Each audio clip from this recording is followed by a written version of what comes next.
నా ప్రియ దేవుని బిడ్డలారా, పరిగెత్తాడు, రాత్రికి రాత్రి నది దాటాడు. ఏవీ చెప్పులు లేవు. కనీసం దావీదు గారు నా చెప్పులు వేసుకోండి అని ఇచ్చినోడు కూడా లేవు.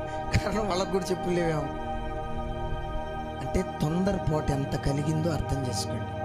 మీరు వాక్యం వినకండి, అవగాహన చేసుకుంటూ ఉండండి. చెప్పులు కూడా వేసుకోలేదంటే సిచ్యువేషన్ ఏంటి? తరమబట్టం అనవాక మాట్లాడితే మాకు తెలియదు తరం పడతాడని.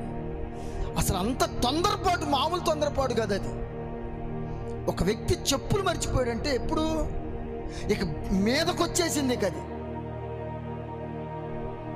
అందుకని తట్టబుట్ట అన్ని వదిలేసి పారిపోవటమే. అట్లా పారిపోయారంట. ఒక చక్రవర్తి కొండెక్కుతున్నాడంట. చెప్పులు లేకుండా కొండెక్కుతుంటే అడవి ఏమన్నా మామూలుగా ఉంటుందా?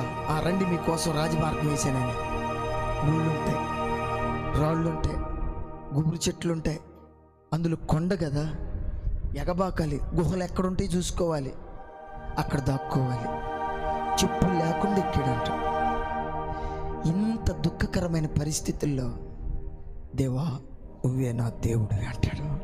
చెప్పండి రా బాబా, నేను చెప్పమంటే ఏంది? మీ హృదయాలకు అనిపించలా? మీ హృదయానికి అనిపించలా? నువ్వైతేనా ఏం దేవుడు ఎన్నిసార్లు అన్నా